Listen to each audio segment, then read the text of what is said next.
Ilang araw na nga yung nakalipas, abay ngayon ko nga lang na-edit yung mga video na ginawa ko nung New Year. Enjoying every moment, everything's gonna be okay as long as summer.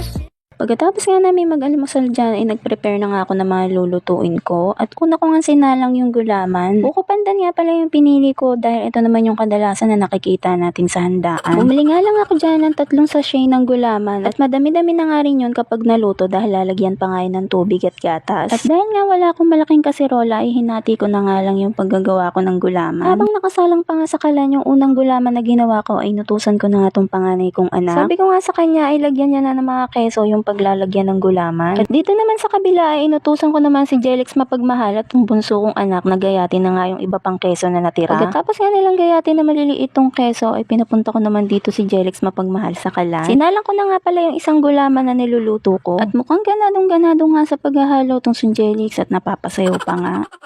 At para nga mapabilis kami sa trabaho namin na inutusan ko na nga tong 3 na lagyan na nga yung mga cup na mga keso. Kasi mukhang una pa nga nalalagyan yung mga bibig nila kaysa yung mga cup na paglalagyan nitong gulaman.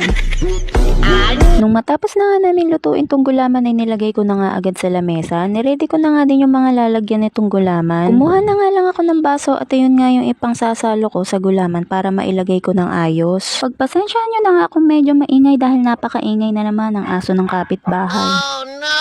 Kung mapapansin nyo nga dyan ay magkakaiba yung lalagyanan ko ng gulaman. Kapag nga bumibili ako ng ice cream na nasa cup ay tinatabi ko nga yung lalagyanan no. Pagkatapos kapag umu-order naman kami sa Jollibee ay hindi ko tinatapon yung lalagyanan ng gravy Hindi ko talaga pinagtatapon yung mga lalagyanan na yan dahil nga sabi ko dito ko ilalagay yung gagawin kong gulaman. Para nga hindi na rin ako bumili at gumastos pa ay pwede ko pa naman din tong gamitin. At yung nakikita nyo ang round tub dyan na pinaglagyan ko ng gulaman, yan naman yung pinaglagyan ng dessert na binili ko sa may palengke. Ginamit ko na nga rin siya dahil pwede pa naman siyang gamitin. Nanghihinayang kasi akong itapon ng mga to dahil nga magagamit ko pa sila. Kaya naman kaway-kaway sa mga nanay na hindi tinatapon ng gamit hanggat pwedeng pakinabangan.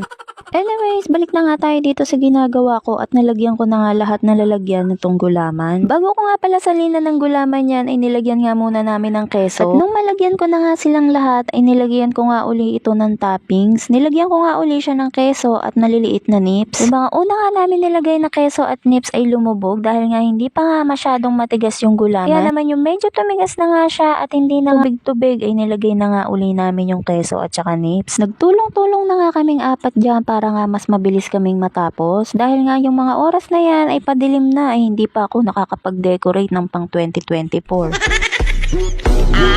Hindi na nga rin karamihan tong niluto ko dahil kami-kami lang din naman ang kakain. Pinapunta ko na nga din yung kapatid ko dito para maibigay ko din tong ibang gulaman na naluto ko. Nang malagyan na nga namin ng topping sa ibabaw tong gulaman ay nilagay na nga din namin agad dito sa para nga mas mabilis lumamig. Dahil nga mamaya bago mag 12:00 ay ilalabas ko na nga rin to. At ayan lang muna for today's mini vlog. Kita-kits na lang sa susunod ko pang upload ng update namin bago mag 2024. Thank you for watching. See you on my next video. Bye!